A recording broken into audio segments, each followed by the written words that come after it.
Hello, everyone, and welcome to our roundtable. Today we are going to speak about content marketing, and we will see what other subjects we can touch. I know that everyone is used with Christian as the face of podcast and roundtable, but I'm thinking tonight to steal his job. And I'm thinking on leaving the position of head of content for being a podcast host. We will see after this. Okay, first I will introduce myself so everyone will know with whom you're speaking. And then I want to find about each of you how many things you can tell. So I'm Maria. I'm the head of content at TechPon.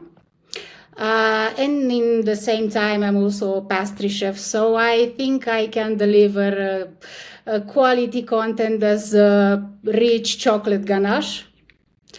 And I always like to make this statement about pastry and content. And yeah, basically I'm taking care of every content that gets out of TechPon. Okay, now I want to hear more about you. Bianca, she is...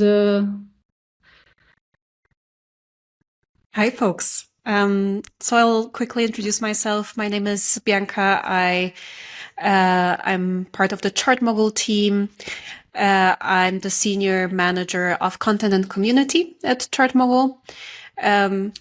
My career has been mostly around marketing. I have a decade in marketing, mostly in B2B SaaS, very passionate about the SaaS world. Honestly, that's why Chartmogul is just perfect for me with our focus on like growth within B2B SaaS. I think it's fascinating. And yeah, excited for our conversation today.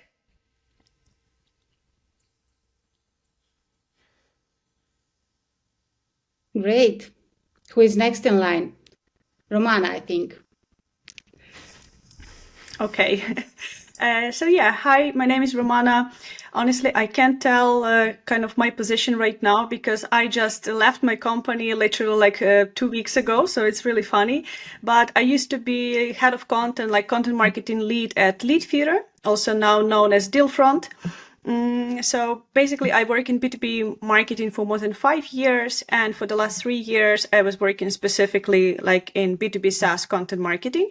And honestly, right now, I'm kind of on an adventure figuring out what I want to do next.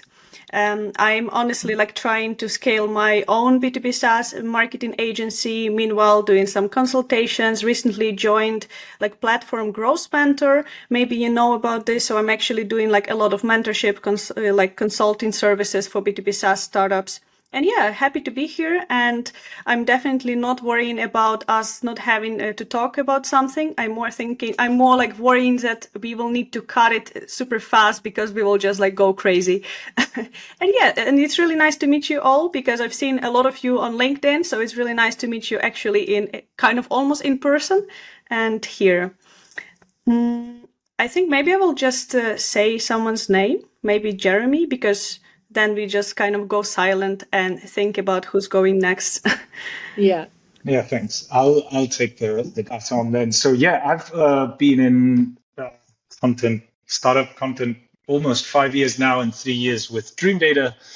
Yeah, really excited about the space. I think there's, Dream Data specifically is still very much in the early growth stages, but maybe I can somewhat hubristically say that we're punching above our weight in terms of content presence, especially on LinkedIn. So yeah, it's been a pretty steep learning curve in my 3 years, as much as participating in a SaaS at this level, but also having to get to grips with all things marketing, right? Marketing to marketers, I'm sure some of you will acknowledge is particularly tedious. Not so much space for the nonsense, I guess. So yeah, Alejandro. Thank you.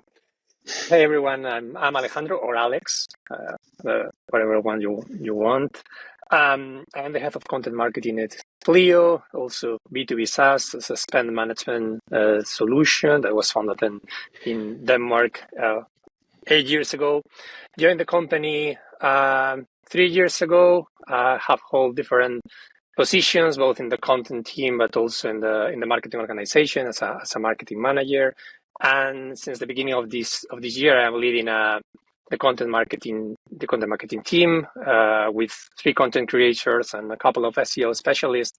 And basically, we are in charge of ideating, crafting, and distributing all of our different contents and messages through our all different content platforms. That's the way that we call them. So website, blog, social media, email marketing, etc. Should I nominate the next one? Yeah. Sure. Bethany? You got it. Hi, everybody. I'm Bethany. I am the current head of content at PandaDoc. We are an electronic document workflow solution company. Might have heard of us. I've been with the company for over 7 years, so I've seen us go from 5 million ARR to over 100 million ARR. So it's been quite a journey for me. I've seen a lot of things. Like Alex, my role has changed over the years. I went from partner marketing to content marketing and now leading a team of 3. So really excited to be here and talk all the changes in content today. And then I think Lachey is our last person. Hopefully I said that correctly. Yes, you did. So, hey, everybody, my name is Lachey, and I'm founder of Authority Plug, which is a content marketing, education, and consulting company. So, got my start maybe when I was around 16. I started building like these affiliate websites. We're all millennials, younger back in the day, we used to build like the little Amazon affiliate websites and try to make money from those. 3% commissions was like not hitting. So, from there, I got into e-commerce a bit, and I thrived there pretty well. I hesitated from coming into SaaS just from the sheer complication. I was just like, e-commerce is way more straightforward. D2C is it's just lotion, it's, eye cream, it's this, it's that. It's very straightforward, where SaaS is much more nuanced, and it's so many moving parts to it. But I fell into SaaS maybe about 4 years ago, and I've just become obsessed with trying to, I don't know, I guess really hone the craft of content marketing as it relates to SaaS. That obsession actually derived from, I really wanted to work with this agency maybe like 3 years ago, and I didn't get the chance to work with them because I didn't understand product-led content. And I think the sadness from not being able to get that opportunity led to the obsession of how to figure out this whole product-led thing and how it works. So as a result of that, I'm on LinkedIn quite a bit now. I post a lot of visual frameworks and just to really help content marketers be able to lessen that product-led learning curve, kind of what Jeremy was talking about.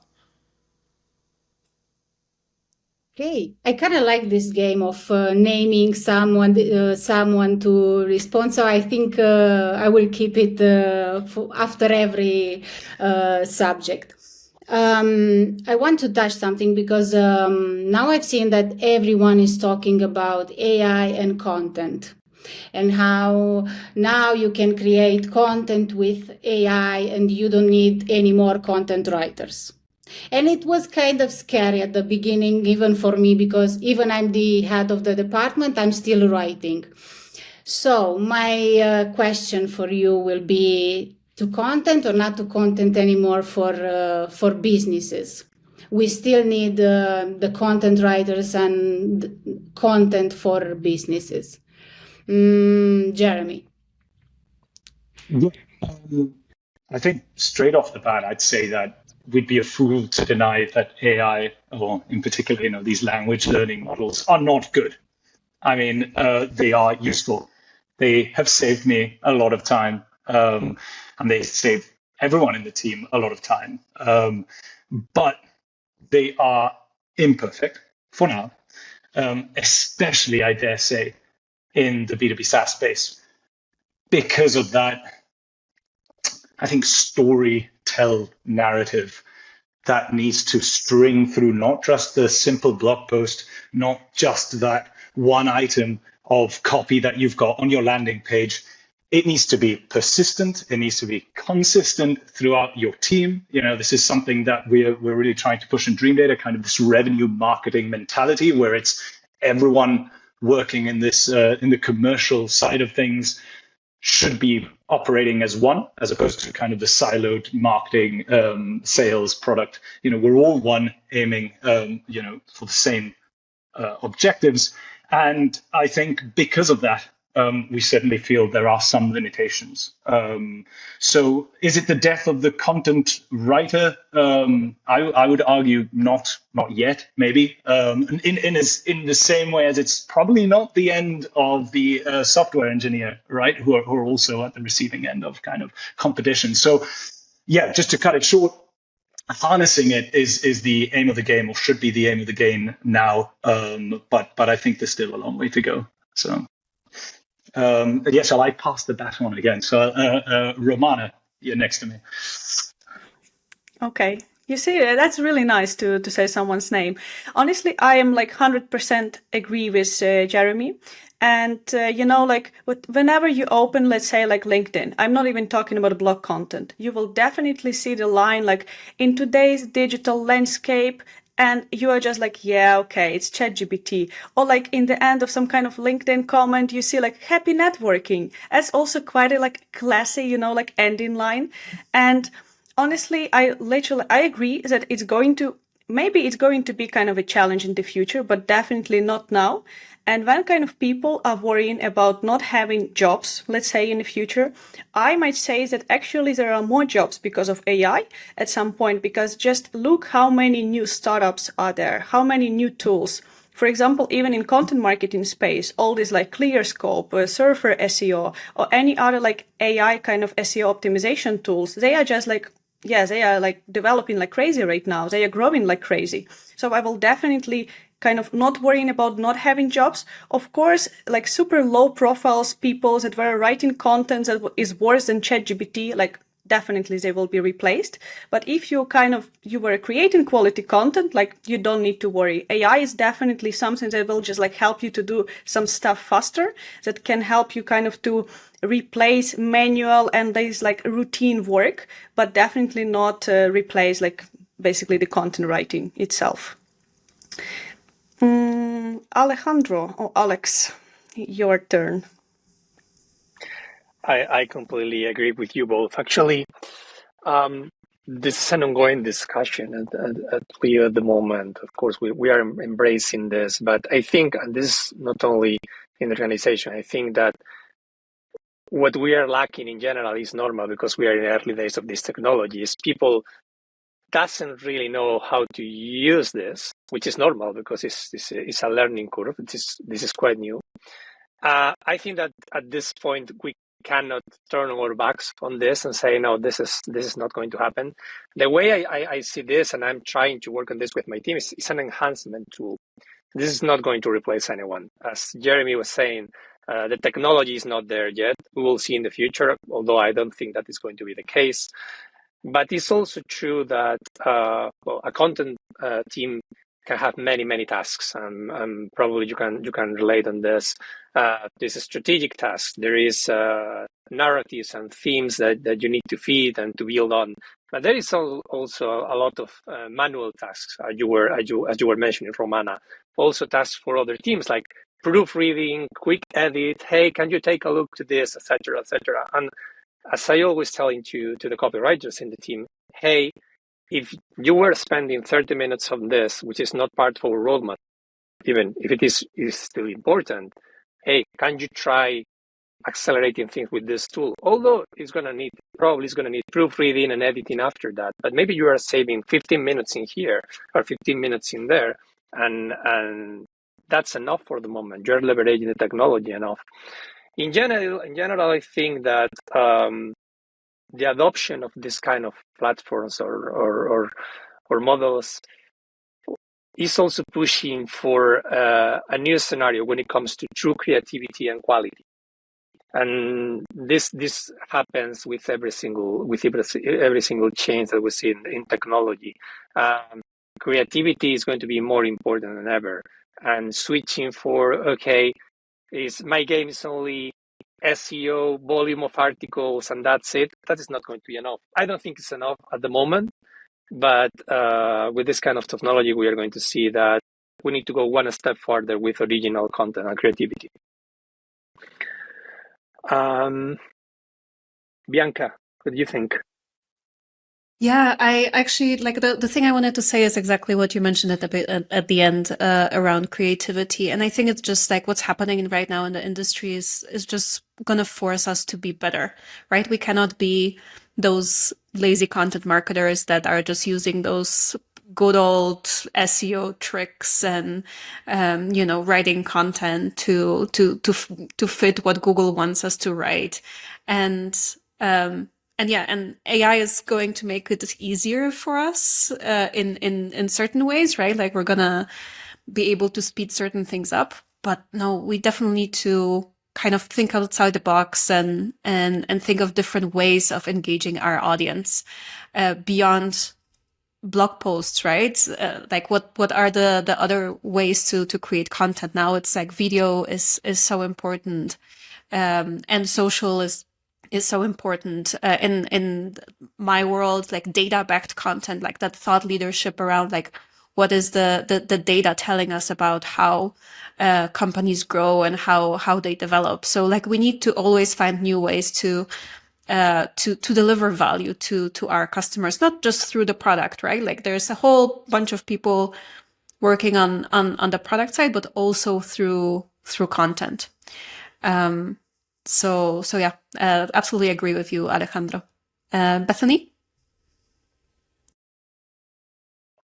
Yeah, I think everybody pretty much captured it, right? But I think for me, the biggest things that stand out in how we're using AI at PandaDoc is I was actually joking with someone on my team this week, Tyler. He's my social media manager, and we call Jasper our new intern, essentially, right? It saves us so much time. I currently actually don't have a dedicated copywriter on my team. Unfortunately, the person, she left the company to something bigger and better, and I'm very proud of her. But I definitely see the resourcefulness that AI can lend to right now, especially since, again, I don't have that resource and not sure when I can backfill that resource, right? So it's definitely shown me a way to save time, but also be more efficient as well, right? Like there's still definitely a human element that needs to be brought to the content that we're creating through there. There definitely needs to be our brand and our tone and our voice. And I think what Bianca said also hits, right? It's, the PandaDoc blog has been primarily there to serve an SEO function, but what I'm reading and what I'm seeing and how to create that in 2024 into our content strategy is, revisiting our personas and digging into their jobs to be done and what they want to accomplish and the kind of information that they're seeking on the internet. And using AI to obviously help us form a conversation, but obviously not use it word for word, right? So it's certainly immensely helpful. And I think as content marketers, it'll just teach us a new trade and skill to learn, which I'm excited and looking forward to. So, Lachey, any thoughts? Yeah, I think it's dependent upon company goals. Like, if a company is going for a pure volume play because they think that's what works, AI would probably serve a better purpose than for a company that wants to be more strategic with the content, specifically because AI can write content, but it's not a strategist, right? It doesn't know the why behind the why. Only a human knows that for now. And that comes from customer research. And AI doesn't do customer research on your company, right? So, shameless plug here. Totally didn't mean for it to go this way, but the thing that AI doesn't do right now is that AI can't create product-led content, right? Because the thing that AI does, like it goes around other places on the internet and consolidates this information and creates a piece from it. But the problem is that AI is not an expert in your industry. It's not an expert on your customers, on their pain points, on the features of your product. It's not an expert at any of that. It's just pulling information. So the further you get down the funnel, the more difficult it's going to be to scale with AI. Again, because, and then Jeremy, I think you mentioned this, not having that marketing and sales alignment is actually very dangerous when you're playing with AI, because companies are thinking like, oh, okay, well, let's just scale content. But if you don't have that marketing and sales alignment before you start to scale, you're going to be scaling the wrong thing. And then the cleanup is going to cost you way, way more than it would have if you would have just did the right thing in the beginning.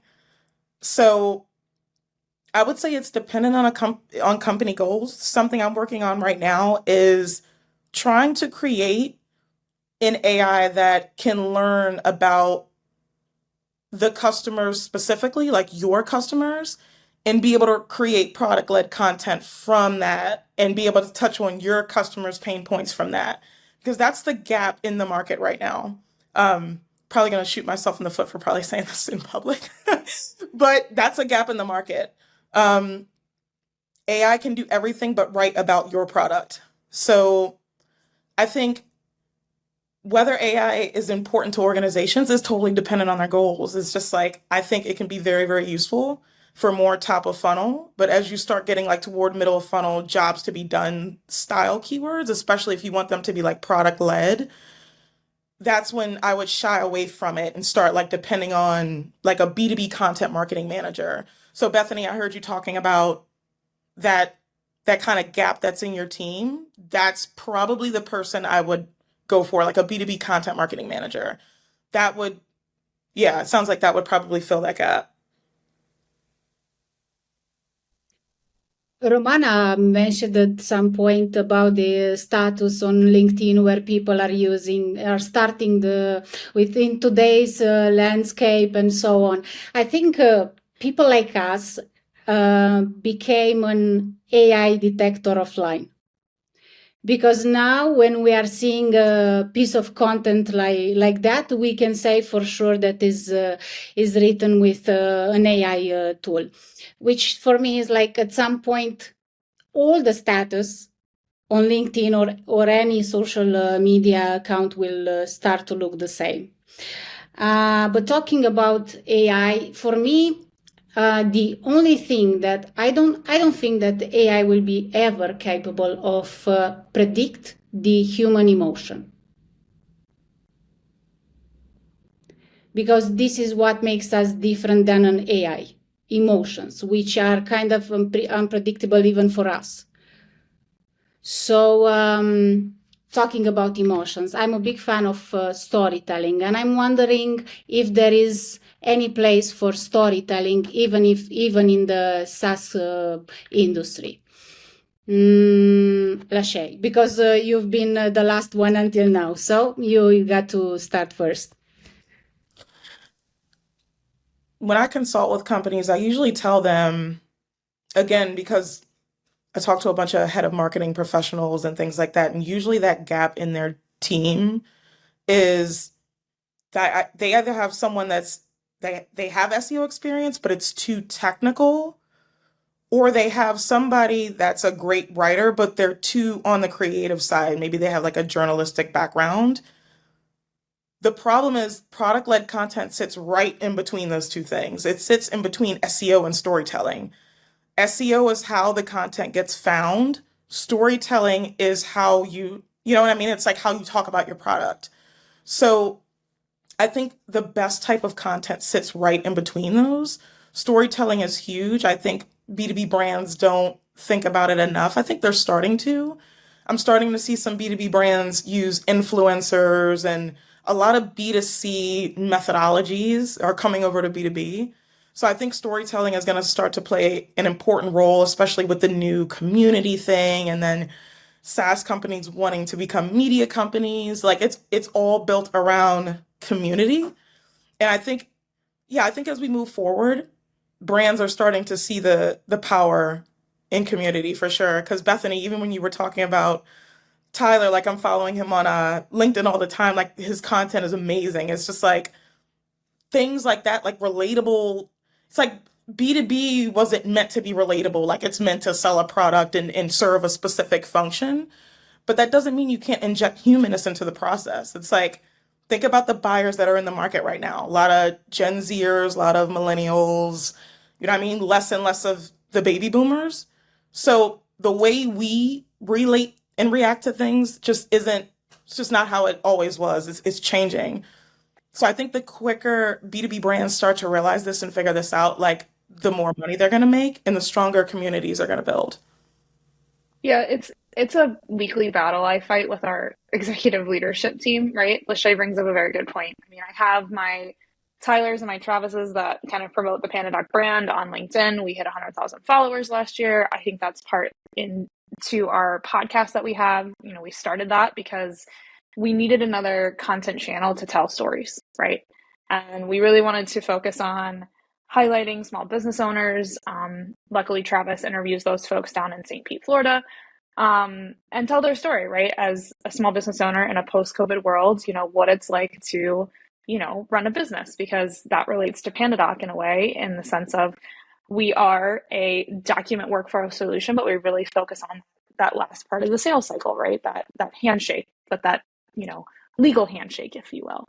But I think, you know, the big things that we're seeing kind of back to that, you know, storytelling versus SEO, I think we still see that gap in PandaDoc. You know, it's crazy, but me as a head of content, I don't own SEO. SEO lives on our demand gen team, right? So we've treated, you know, historically at PandaDoc, SEO as a, you know, a game with Google, right? Like, how do we rank for certain keywords? How do we get certain things? But what I'm starting to see in content trends is bringing back that human element to it, right? How do we make some of those blog posts and those things more editorial style, a little bit more thought leadership, instead of just like, what is an electronic signature? So I think that's kind of where storytelling can kind of work in B2B.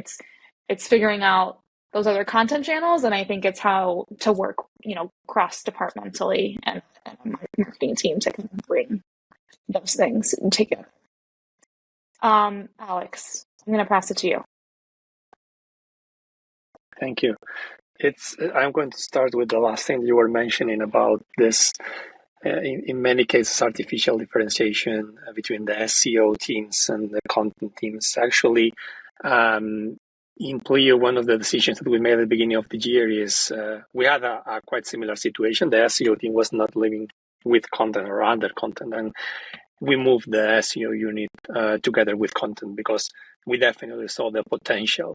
Now, with that said, it's also true that sometimes it's very difficult or very different mindsets and skill sets to put to work together when it comes to the content marketer or the storyteller versus the SEO strategist.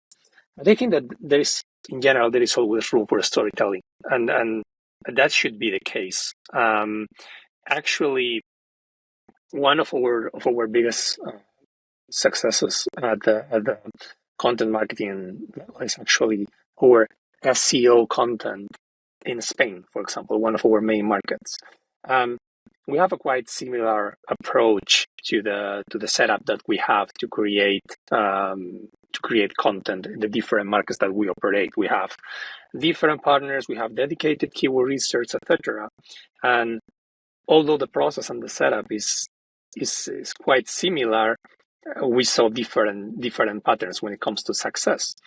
And after analyzing that, we saw that the main differentiation between what was happening in Spain and in other countries is actually the layer of storytelling that was added to the SEO content that we were producing, meaning SEO content by content that is aiming to rank in search engines at the very top of the funnel. The main differentiation was actually when you go into the piece itself, the tone of voice, the structure, the examples, the way that things were explained, that was actually having an impact in the audience, that was resharing the content and coming back to it. So definitely has an impact in SEO itself, but also at the visitor or user or lead level, storytelling is still a key, with or without SEO. Jeremy, what do you think?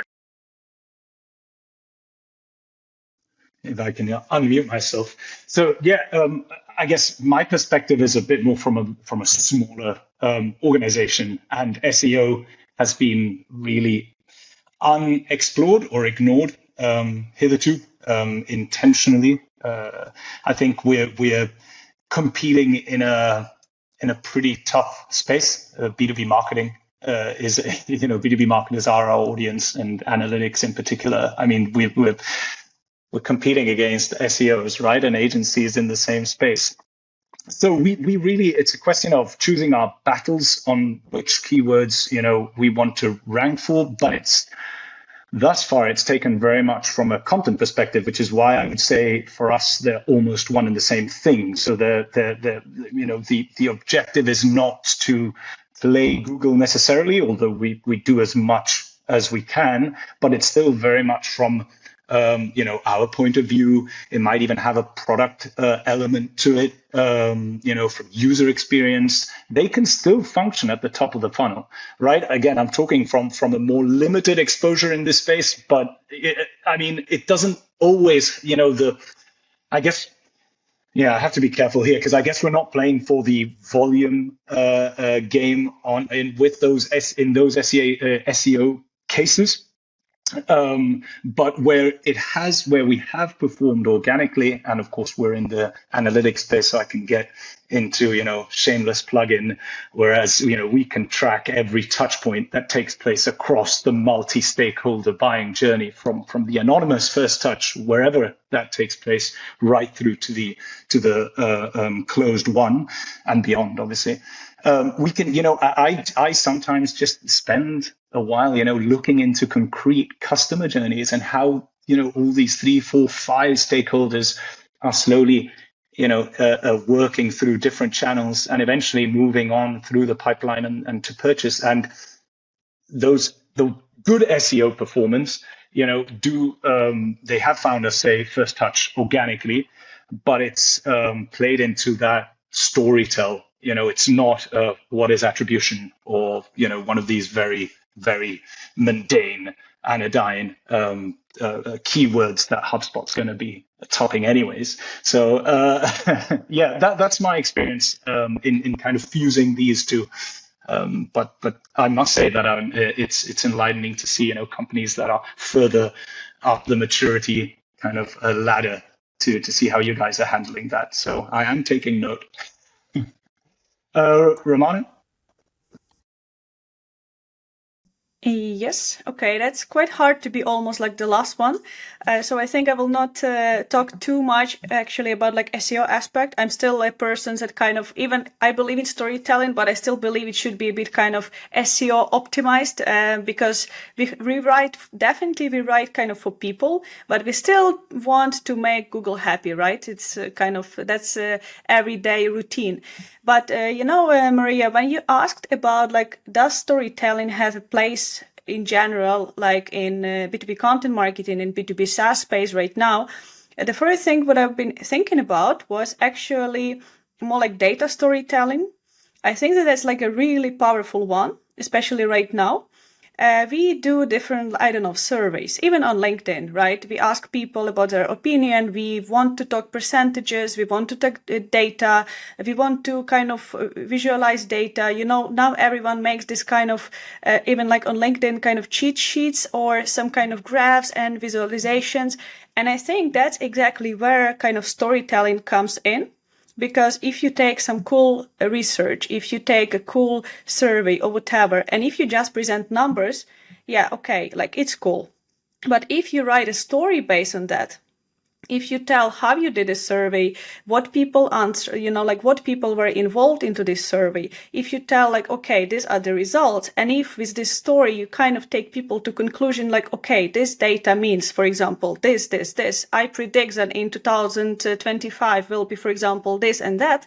I think that's exactly where kind of storytelling is the most powerful in B2B SaaS. So I think that's exactly kind of my main take on storytelling. Yeah, I think kind of you're right, because I think at some level the storytelling has the power to dress even the most technical things into and transform it into a masterpiece to the audience if you know how to do it. I'd even But say yeah, because you talk about cornerstone. I'd even say that storytelling has always been a cornerstone of content marketing, and without storytelling, I don't know what our jobs would be. I'm not sure if I wouldn't pose it as a, SEO versus storytelling. I think like a few people said here, right? Like you always have to kind of match it in many ways. But I do think that storytelling evolves while the company changes and grows. So I'm just looking back into, the journey of the companies I worked for in the past, right? Sometimes at the beginning of, when it's a small startup, maybe storytelling means like, yeah, this is how we built this be how we do this. It's just maybe a little bit like first person kind of perspective. Then storytelling becomes like, oh, our customers do this or our customers do that. I love what Lachey said about like those experiments with, influencers on YouTube or things like that. We've experimented with that as well a lot, and just like work with those influencers to help them tell their story. Of course, mentioning us, right? But just having that from a different perspective. And I just want the last point to what Romana was saying as well about data, storytelling with data. And that's actually something I could speak for hours on. So maybe just a short version, very short version. We do have a research analyst, an insights analyst on our marketing team. And this has been an absolute blessing, game changer, insert the right correct word, because it has allowed us to, take the wealth of information, the wealth of data we already had, and build amazing data-backed content, data-backed report. And it's been incredibly successful because we're not just part of the conversation around, yeah, this is new content, or this is what our product does, this is what this feature does. It's now so much deeper than that, right? We're part of this ecosystem. We're doing industry commentary. We're sharing data reports, and it's been absolutely amazing to see the impact of that, and how we don't even need to mention the product itself or a feature itself. Like we're part of the conversation of what people, our ICPs, care about most. And yeah, only recently, like just one post on LinkedIn got us like 300,000 impressions. It went a little bit viral. So very, very proud of that. And I just wanted to say that like storytelling changes for us right now. It's very much data backed things that are most successful. Yeah, all of you mentioned SEO and Google. I don't know for you guys, but for me, when our CEO manager is telling me that Google update is coming, for me, it's like this. So how do you cope with, especially with our blog articles? I always have to do a lot of changes, and we have to rethink the strategy. And how do you cope? What is your strategy in front of or after every update that Google is making? Romana. Oh no, it's me. But okay, honestly, I can't say that. For example, when I've been working at Leadfury, we had a team of 4 people, and basically on content marketing. So we had content writer, content marketing managers, and when we had update, I can't say that we start like optimizing content, rewriting stuff or whatever. We just like, yeah, okay, kind of if it's not a major update, we just move on and we keep creating new content that was maybe with like some new changes. But one thing that I can definitely say is that, for example, when there was this major update of Google with EEAT, when they added like expertise also to the algorithm, for example, what we did then, and what I actually doing right now, I'm adding much more, for example, quotes of people. I'm adding more like kind of videos of people within the articles. So I think that's exactly kind of how Jeremy mentioned previously with like AI, that we need to be more creative. And I think that kind of to make Google a bit more happy, what I do, for example, right now in the content, I'm using more quotes from people. I'm using more their expertise. For example, right now, we kind of, let's say we have this round table. And if I'm talking about this and I have blog article about the same stuff, I would add this like kind of 2 minutes video within the article. So I can't say that I really did so much changes to my old content. However, for example, with new update, I'm just directly changing a bit my templates for content briefs, for example. I'm changing and tweaking a bit my keywords research process, for example.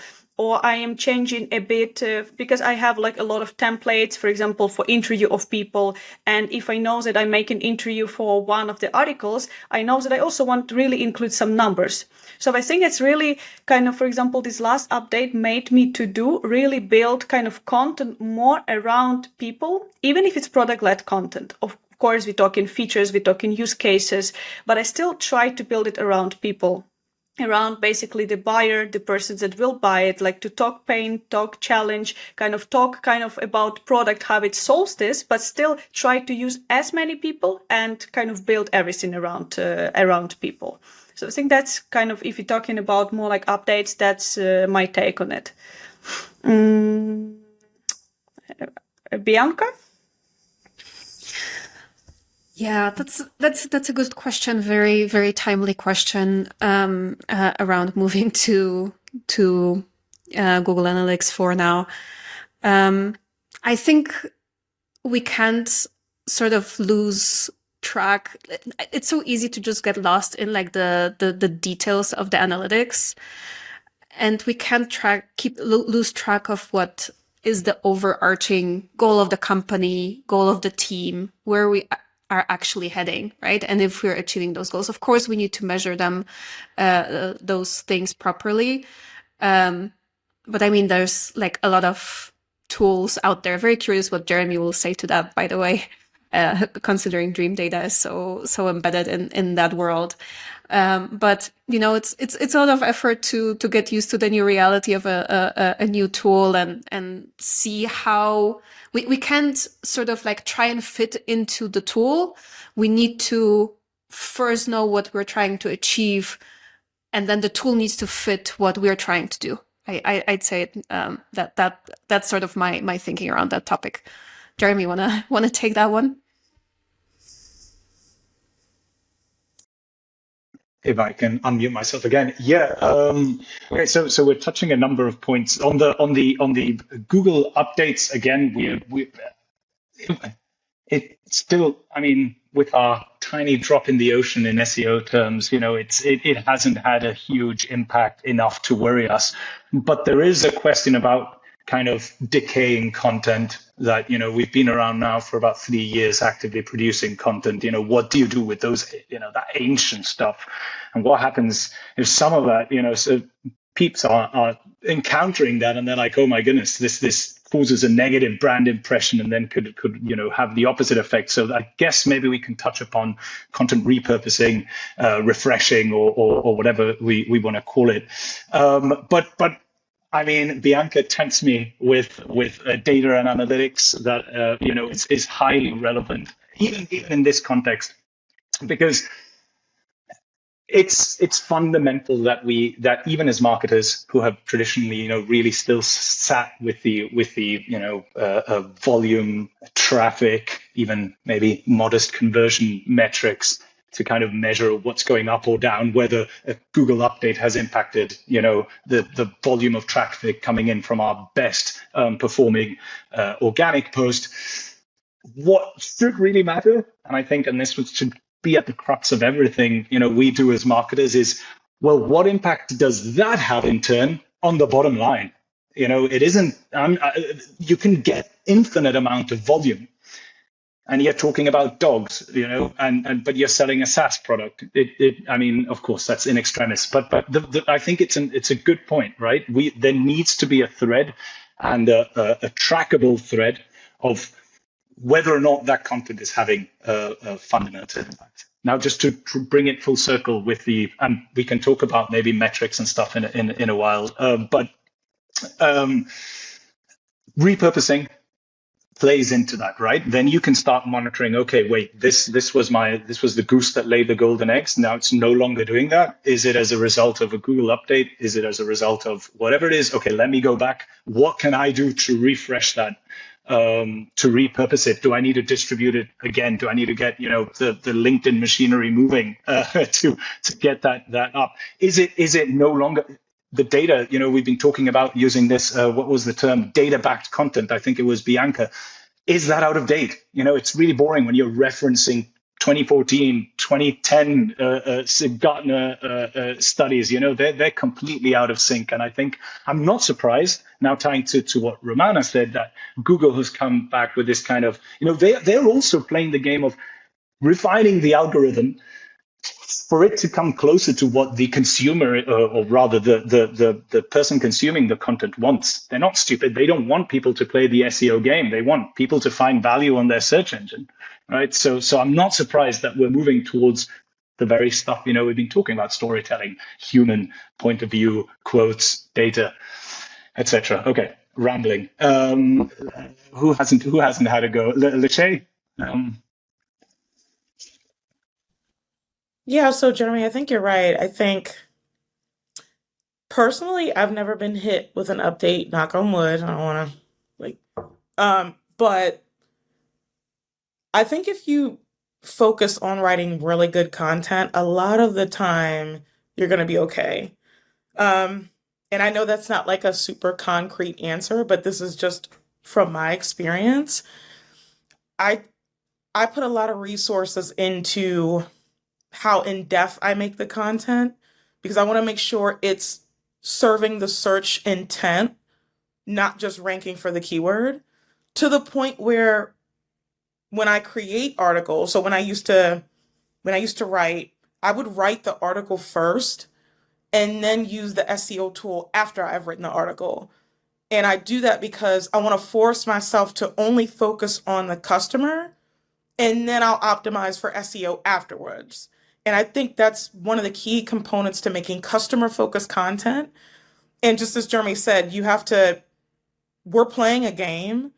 If you can understand what Google is trying to accomplish, like what does it want for its customers, you can kind of reverse engineer that a little bit. And so, for example, right, session duration and small things like that, like bounce rate. And I know those are a little bit more tactical, but it's just certain things that Google grades us on. And it's like, if you create a really good piece, you're going to have longer session durations. Your bounce rate, is going to improve. And it's just, again, it's all about keeping the consumer first, because that's what Google's trying to do, right? We try to game the system no matter how you slice and dice it. But it's still okay to do that if you're providing value to the end consumer. So if you can really help that person solve their problem, there's no reason to feel bad about, trying to rank or anything like that. Like, you're helping the person solve their problem. And again, like I said, I haven't actively built a backlink in years. I know we're probably not going to get on backlinks in this one, but just writing really, really good customer-focused content. I think another misconception that companies have is that they can't write good customer-focused content and sell the product, when that's not true. You can do both. It's just, again, a lot of the skill is very specific and it's very nuanced. And it's like, if you have people in-house that don't have the skill, it's almost like you're blindfolded and you're just trying to figure out what's working. I think making that content customer focused first and then SEO optimized second is going to put you in a better position than a lot of other people that are just scaling with AI, and they're not saying AI is bad, right? But it just needs to be a strategy. There needs to be a methodology behind the execution of what you're doing. And then content refreshes as well, right? Like even the data driven, I can't remember the terminology that was used, Bianca, I'm so sorry. But even having that data driven content, like updating that, maybe you have a case study from like 2019, maybe you have a better case study to put in place for that, you know what I mean? So it's just like, just staying on top of things, understanding the health of the website from a content perspective helps too. It helps you be able to go back and kind of do forensics and track maybe where something was messed up. But I would say, yeah, in general, if you write really good content, like a lot of the time, you're safe from that.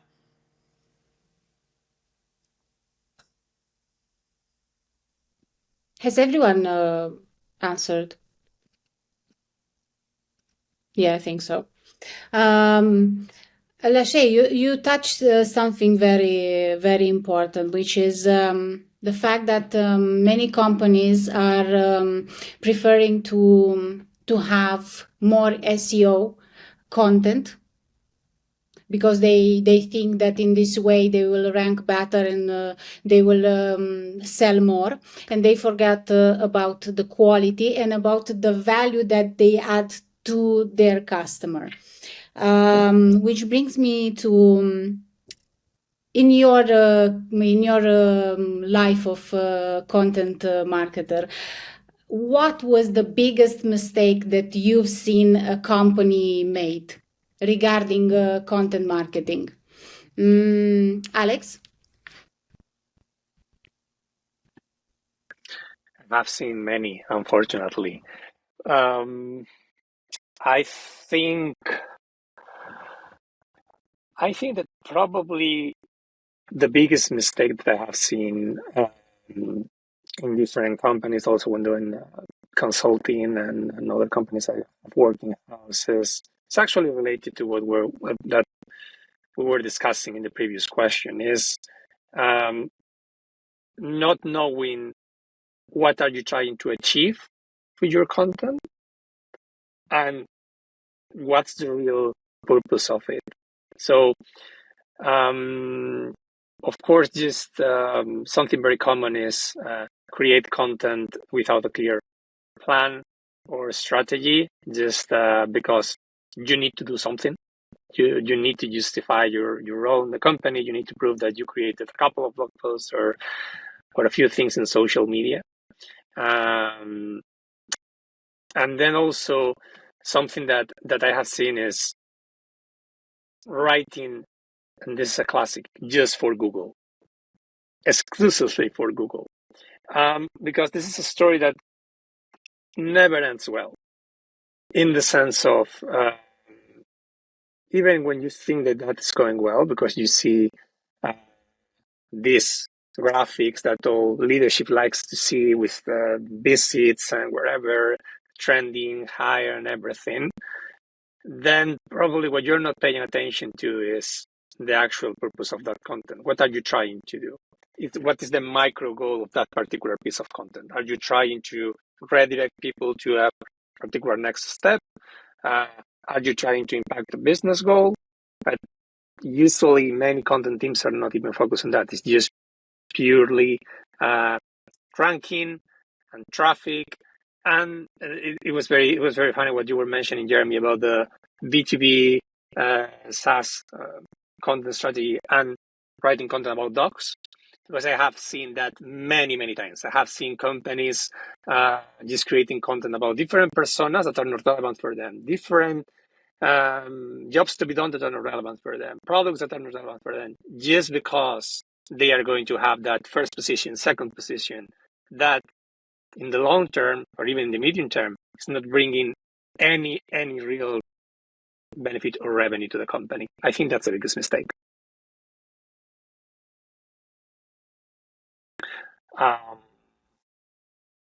What do you think, Bethany?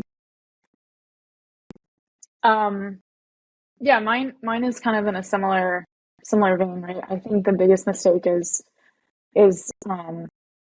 maybe not so much on content marketers. I think it's on their senior leadership and trusting them that they're measuring the right things, right? That I think content has gone through the shift of like gated content, have to get conversions, which has to get pipeline, which has to get leads for the sales team, right? But I think a lot of our job as content marketers, we have to do a lot of convincing of our leadership team that has shifted, right? That impressions matter, engagement metrics matter, LinkedIn followers matter. Sure, is it hard to quantify, what those can translate into dollars? Of course, but you have to understand as a leader supporting a content marketing team that, by growing your brand, grows eyeballs, grows ears, and, hopefully down the line, those become customers, right? So I think a lot of mistakes that are made are, not getting that buy-in from your leadership team that, these metrics beyond pipeline matter, right? And kind of doing what you can to, even if you don't have an attribution tool in place, but what are the things that you can control and what are the things that you can measure to show the value of a content team and the performance of that team.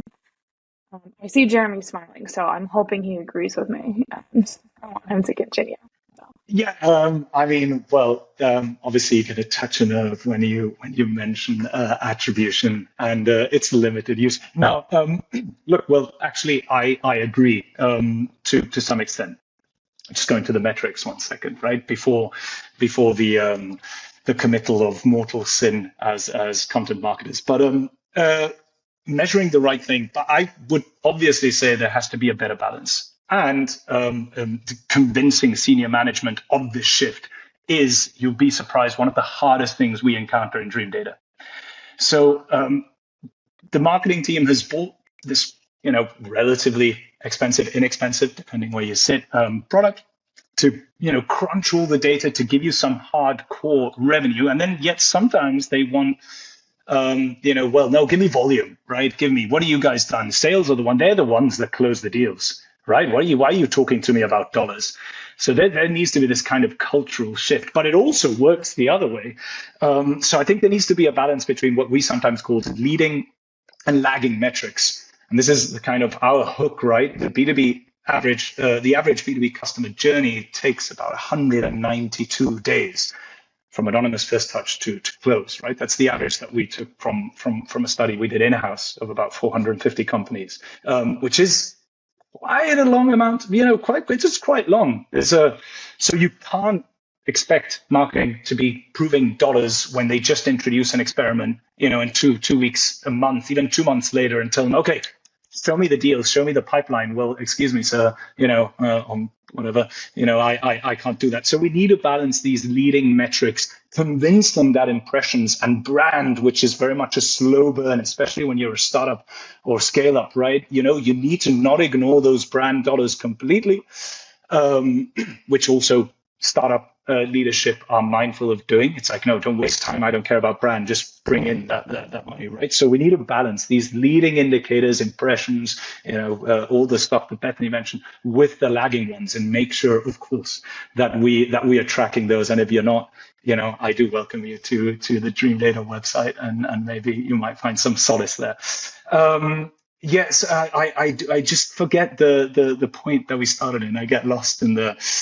Yeah, well, whatever it was, just make sure you're tracking both leading and lagging indicators. I'll pass it on to Romana, maybe to center us back on the question. Okay, that's okay. I'm not even going to go into data because I think Jeremy is kind of the best person now to talk about all of that, and you covered a lot. But I've been thinking, because I had some time while everyone was talking about this, about some mistakes in content marketing. And I think one of it is not basically focusing on content distribution and content repurposing. We create, 20 articles per month. We just go like crazy. We create them and that's it. We publish it on a blog and we move on to the next content plan. But basically, I think that's the big problem. Not think about content distribution at kind of the level of planning your content. You need to think about content distribution when you just write that content brief. You need to directly think what you want to do from that content. Do you want to reuse it later as a newsletter? Do you want to start some roundtable around the same topic? Do you want to create from this article or whatever, I don't know, 10 LinkedIn posts to like tweets or whatever? I don't know if you still call it tweets or X's or whatever, but you got my point. So I think that's a really big mistake. I honestly, what now I recommend any company, any kind of SaaS startup I start working with or I'm consulting, I'm literally saying better create 3 articles, better write 4 articles, but literally distribute it as much as possible, because honestly from 4 quality pieces of content, you can have so much more content that you can use for half a year. So I think that's kind of one of the biggest mistakes I see. And one more that I wanted to mention is, when companies and startups just like starting, they are bootstrapped, they don't have so much budget, so they try to kind of save money whereas they can. And unfortunately, many times it's actually SEO and content marketing. So really big mistake is to create a lot of cheap and kind of, sorry to say it, but trash content. I cannot call it differently. But because that's the problems that later people come into you. For example, if like I'm consulting some companies, they come into me and they're like, oh, we were consistently publishing content. We were publishing it 2 times a week, but we don't see any results. And when you look at this content, honestly, rather they would better write it with ChatGPT than the content that sometimes I can see on like their blog. But then they really spend thousands of dollars just to fix it, because you need to literally delete everything. You need to rewrite everything. You need to build topic clusters literally from scratch and start rewriting everything. So I think literally, like, to sum up, like 2 main problems is not focusing on content distribution. And the second one, creating a lot of trash content. I think that's like the most common problems I've seen. Is the trash content even a term? I think from now it will be almost ready to write a LinkedIn post. I think Bianca, maybe you can go next. A really good point about distribution. Internally, we call it getting mileage out of our content. And you're absolutely right. Like when you're already putting in effort into creating one good piece of content, why not turn it into something something else, right? Because like just knowing our ICPs, we know that different people consume content differently and learn differently. So we try to make it as easy as possible for them. Really good point. But when it comes to answering the question about biggest mistakes, I think some of you already said it to a degree, is not connecting the dots and not really thinking about the journey a potential customer or prospect, a visitor is going to take, right? So not just, throwing all the money and creating content and having finally, having that person land on your website. And then what, right? Like, what are they supposed to do next? Usually they just bounce, right? They just leave. Which is fine, but you want to get as many people as possible to take the next step, right? Maybe, offer them, a downloadable resource, or to join a webinar, or to learn about a certain feature or a product, right? So just connecting the dots for those folks and really thinking, whenever you create something, thinking about the journey that and how it will impact the journey for them. And that means actually, it's easy to say, but that means a lot of collaboration internally, right? Because you have 5 people working on content, 5 people working on product marketing, 5 people working on growth, 5 people working somewhere else, right? But how do you make sure that all those people actually have that journey in mind and work together to and synchronize to make it a fantastic experience for your audience? Deshay?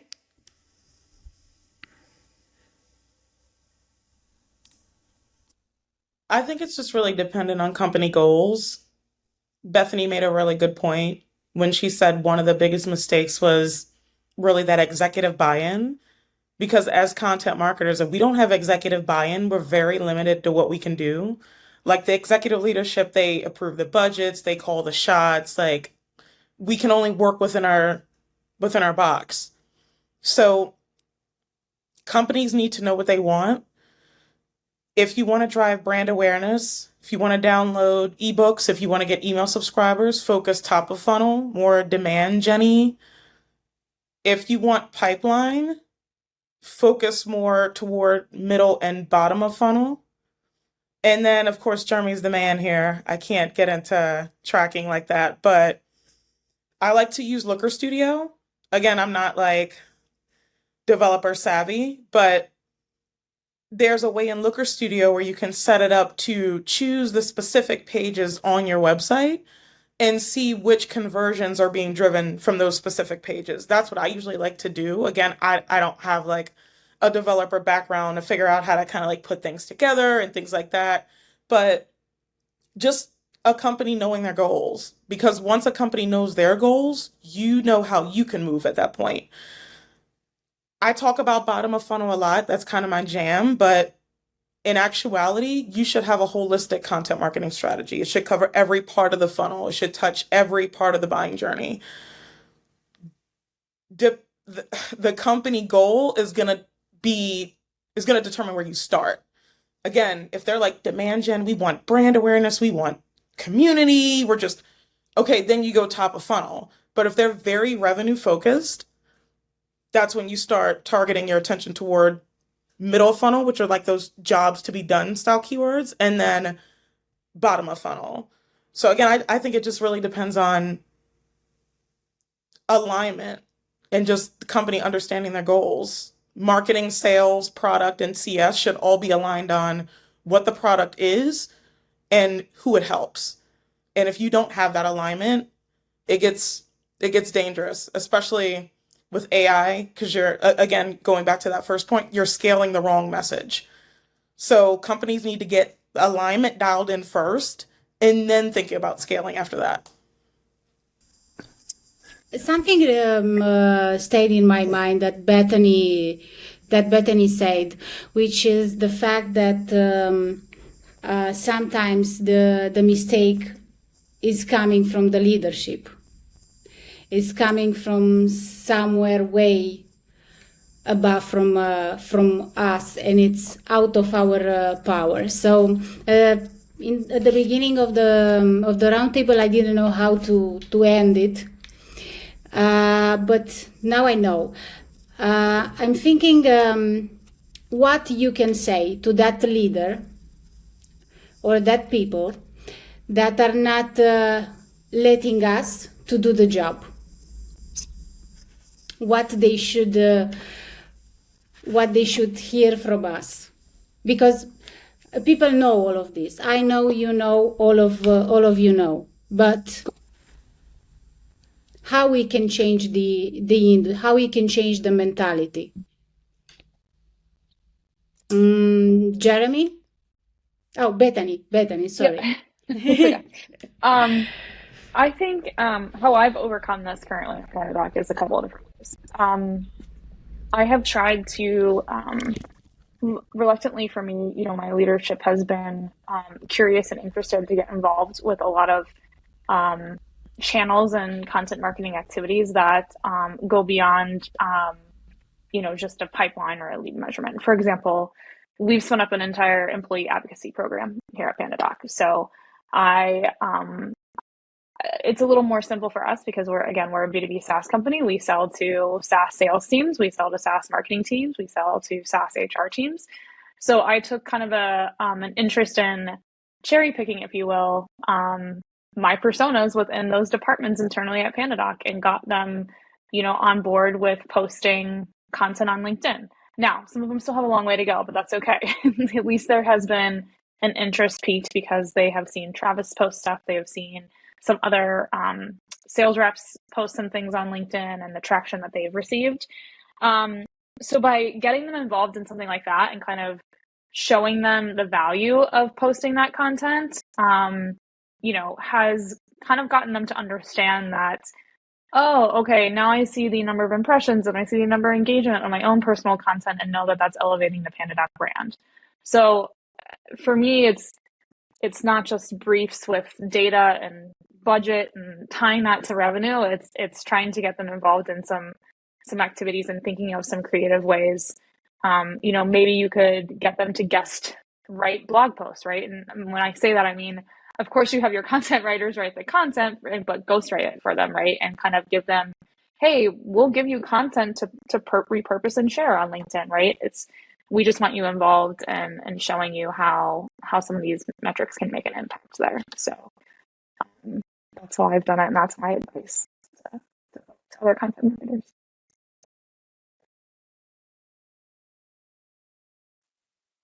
I mean, it's all about managing up effectively, right? As Bethany also alluded to. So it's, and I don't think like those maybe misdirected decisions from leadership don't come from a bad place. They could just come from a place of not fully understanding what it takes to achieve certain things, what it takes to get to the place we want to get to. So yeah, like Bethany said, it's not just about those standard templatized briefs. It's about explaining what it took to get there, or why something failed, or why something was successful, and for the leadership team to basically be aware of not just what happened, but also the reasons for it happening.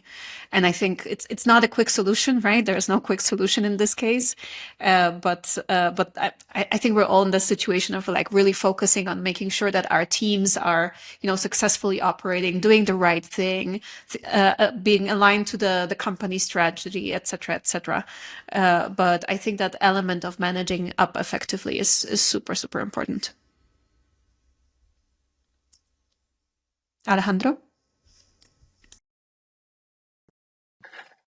I think I'm going to start with a very pragmatic way. I think what is really, really important is to land or to be in a company in which senior leadership in the marketing organization has at least the appetite of seeing and leveraging the value of content marketing.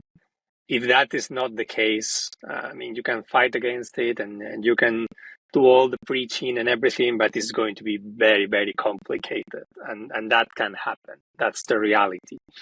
I think that if you have that condition and that is happening, most of it is related to doing some good enablement. So to help them to have the proper conversations, not only with you and with your team, but also with their peers and with their managers at the same time, meaning the CEO or the C-suite, right?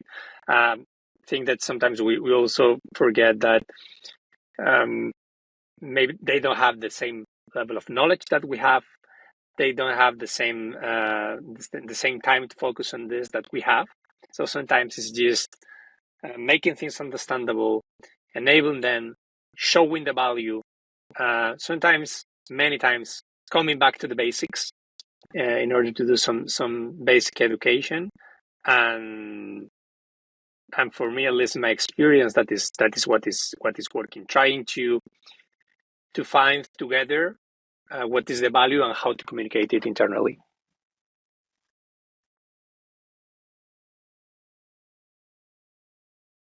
Should I nominate? Okay, Jeremy?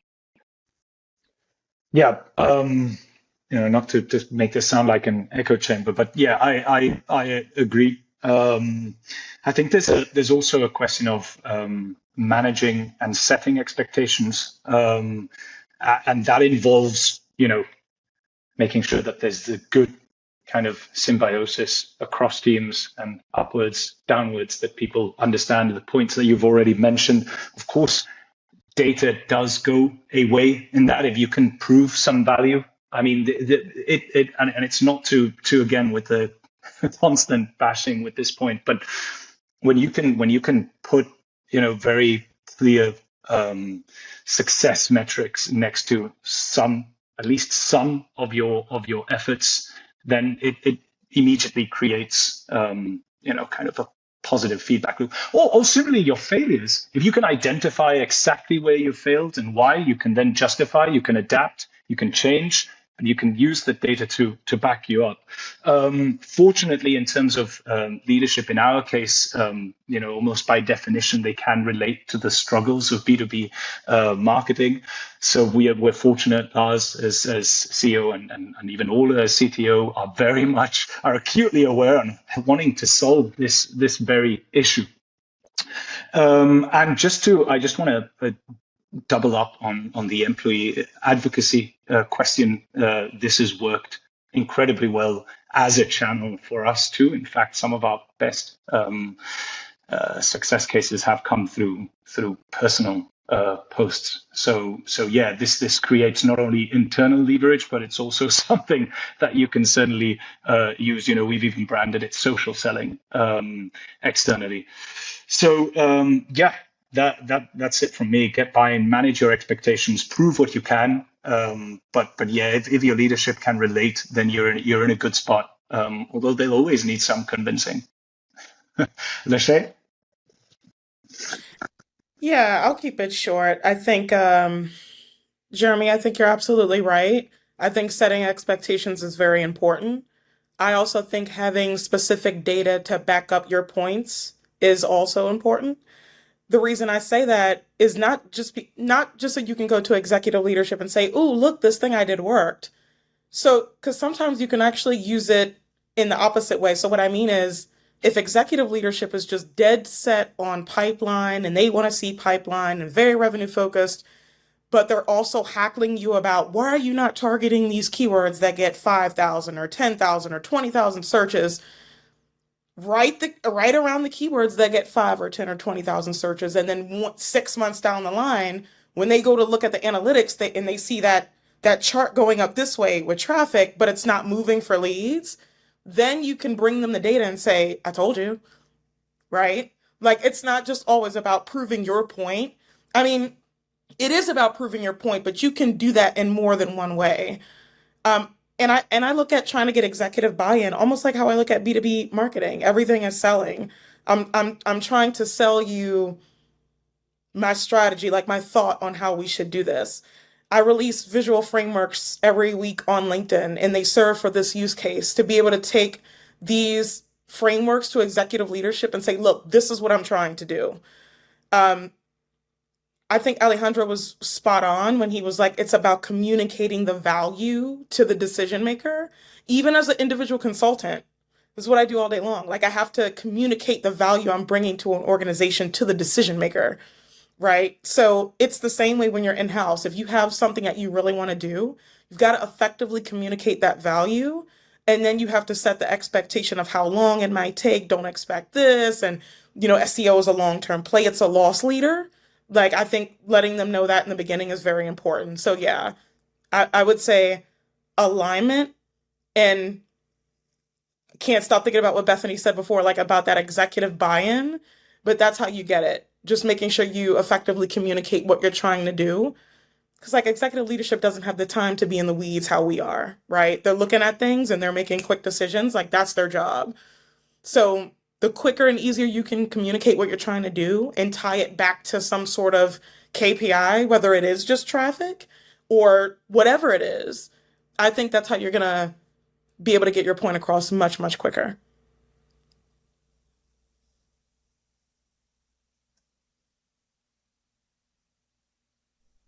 Okay. Everybody had their message for the industry. So here we are at the end of this roundtable. I hope I haven't been like the worst host you ever met. I promise I'm better with my words and my pastry than doing this. But it was really nice having you tonight and speaking about some key points in our department.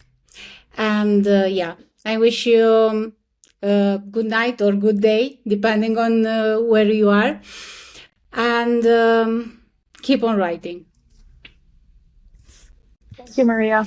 Well, Thank you thank so you much. so Cheers, much, thank you. It was a pleasure. Thanks, everyone. Bye bye. guys. Bye.